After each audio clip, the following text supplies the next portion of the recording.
Hey guys, it's Hannah, and I got to go to the Arkansas Maker Summit last week. This is how it went.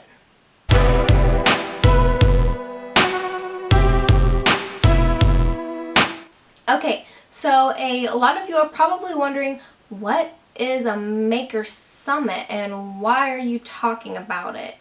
It's like a big conference for people who are either in the maker community already or they're interested in starting one within their area and whatnot. Not only did I have lots of fun with the beginning portion of the Arkansas Maker Summit, what I really want to talk to you about today was the 2 breakout sessions I went to at the summit. These 2 breakout sessions were called So You Want to Start a Makerspace and Women Supporting Women in the Creative Workforce. Okay guys, so the first one that I went to was So You Want to Start a Makerspace.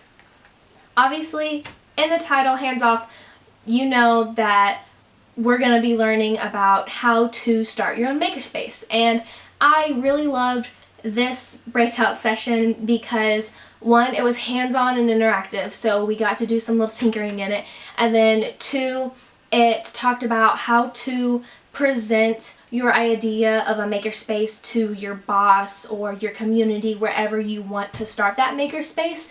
And it was just, the beginning process, and we talked about how to, 1, do your speech, 2, what a makerspace is to you. We talked about what a makerspace means to us, our goals for a makerspace, and then we also talked about, how to get donations. One of the things that I learned about the most in this breakout session was that there are a lot of teachers that want to start makerspaces in their schools, and I couldn't be more excited about this. Reason being is that the standard way of education isn't the right way to approach education anymore. And we talked about that at the Maker Summit. We talked about how college isn't for everyone. Not everyone learns by reading a textbook and doing worksheets. There's a time and place for those 2 things, but it's not the way that we need to be approaching learning anymore. And that's something that I was so excited about, was because people are realizing that us as humans love tinkering and love making, and there's so many kids that do better whenever they are making and creating and using their imagination. And that's why I really loved this breakout session, was because there were so many teachers there, and they were writing down their, elevator pitch for their principal or school board or whatever, and it was just so awesome and super fun.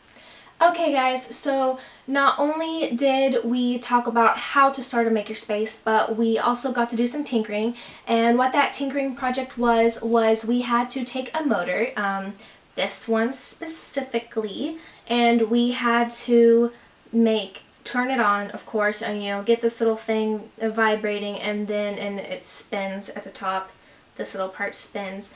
And so that was our tinkering project, the first part of it. And so, we had batteries, and we hooked the batteries up to these two wires, and we had rubber bands and paper clips, and that is what started a motor. And of course, me being me, I never paid attention to science class in school.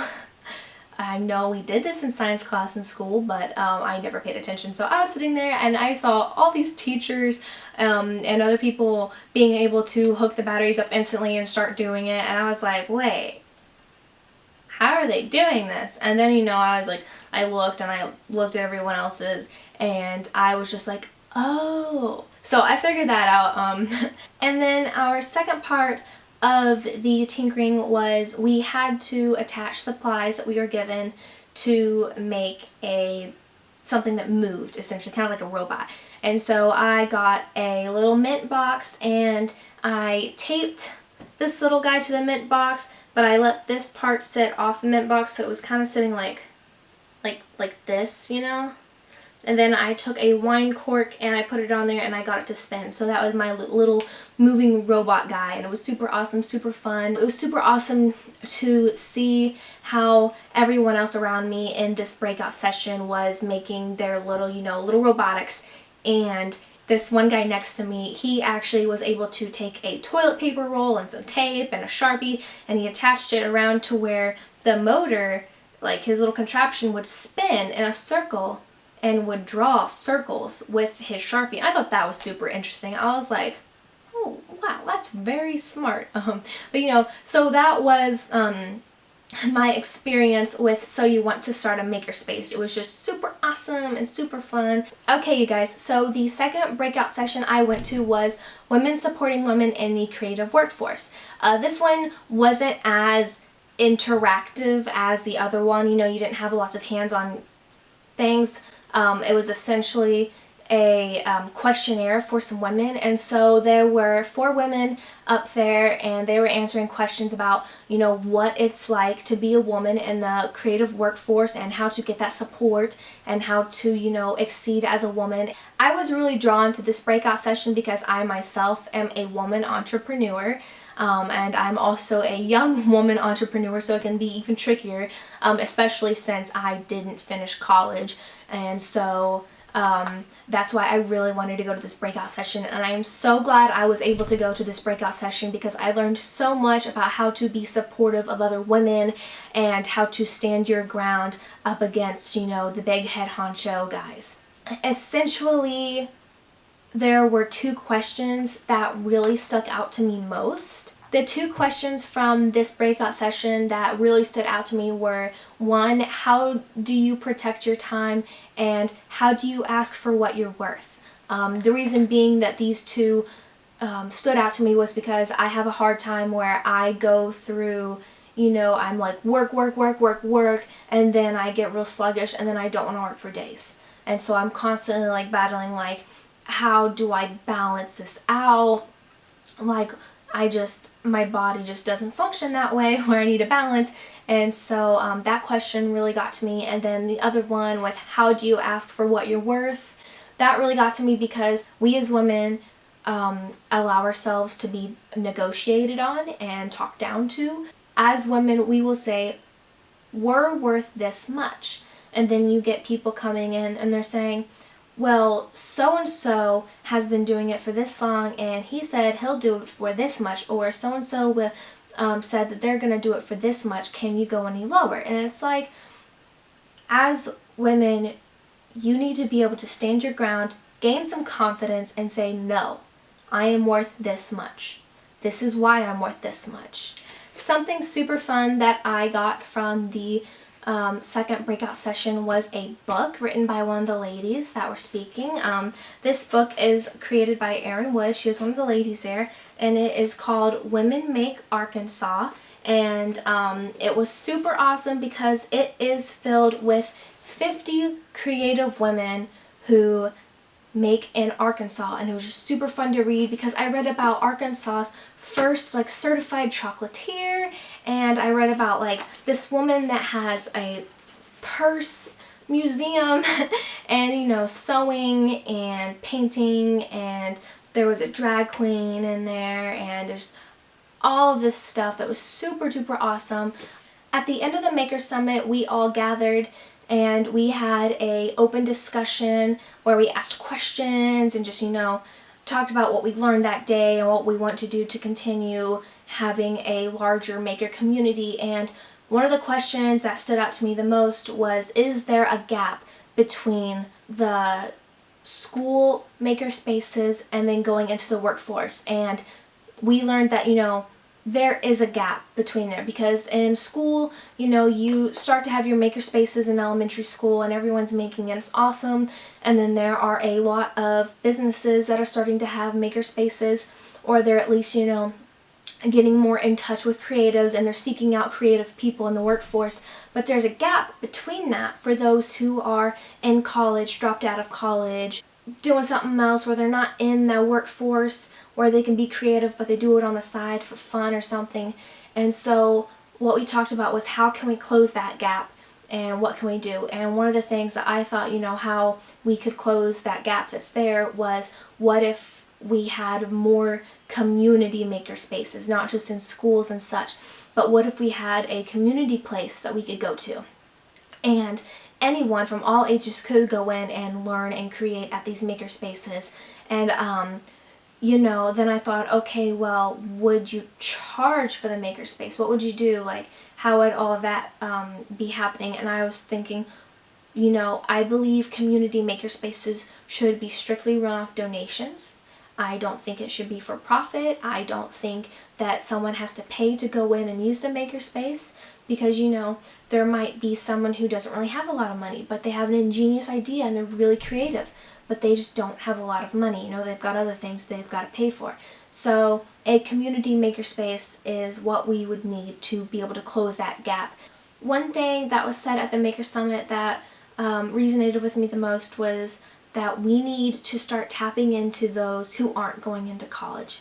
We need to tap into their brains, see what's going on, because as a society, we know college isn't for everyone, but there are some really great people out there who have ideas, and they have ideas, but they just don't have the resources, or they don't have the support.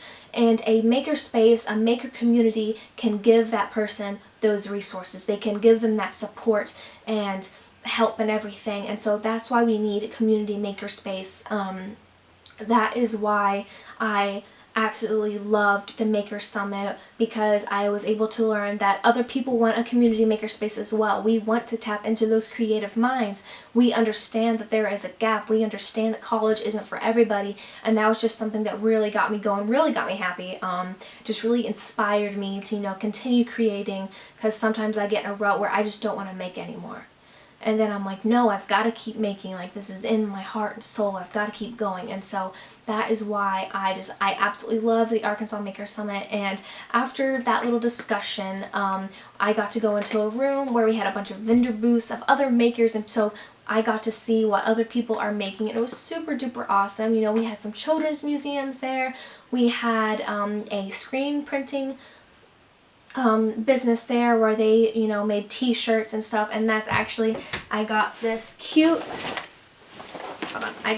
really cute bag right here. It says Arkansas Maker Summit. I got to stand there and watch them print this out on my little tote, and it was super cool. And there was just all around, just had a really great time getting to meet other makers and communicate with them, make connections, and just really understand what's going on within the maker community and how I can be more part of it, and how I can hopefully get others to become part of the maker community. All in all, at the Arkansas Maker Summit, I learned that our community is diverse and we should embrace it. I learned that adults still love to play and create and imagine and get their hands dirty, and that if we have community maker spaces, we can do just that. As humans, we get stuck with the idea of being isolated and being by ourselves. We do our DIY shops, in our home and our garages, and we just do everything by ourselves, and we don't go to other people for help with ideas and such. And so I think a community makerspace would give us that, and that's what I really got from the Arkansas Maker Summit, was that we need a community makerspace, and that we need to tap into everyone else's minds and collaborate and get ideas and share ideas and expand on those ideas. As humans, we need to learn that when you grow up, you don't have to stop creating. You can still be that little kid that loves to draw and paint and cut and paste with glue, make collages, whatever your heart desires. We need to understand that adults still love to play. They still love to tinker. And that's what we need to be doing as a society, is we need to be tinkering. We need to be making together. I absolutely loved the Arkansas Maker Summit, and I couldn't be happier. I just absolutely enjoyed it, and I really hope that other people can go and enjoy another Maker Summit, Maker Fair, whatever you want to go to, whatever you want to call it. Just make sure that you start making. I'm saying make a lot, but seriously, start making, start creating. If you have an idea, put it down onto paper or onto a video, recording, whatever, and then start going after that idea to figure out how to make it real. My experience at the Maker Summit was absolutely hands down the best experience for my very first Maker Summit ever. I mean, I couldn't have been happier to have gone to the Arkansas Maker Summit, and I'm so thankful that I got the opportunity. At the Maker Summit, I was able to meet a lot of really interesting and genuine, awesome people that just want to make and create and have an imagination and explore, and it was just so much fun. And I was able to just see a lot of really cool things where people, making little robots and gadgets, not just robotics, but sewing and other fun, super awesome maker things, and it was just so fun, full of so much creativity, and it was the best experience ever.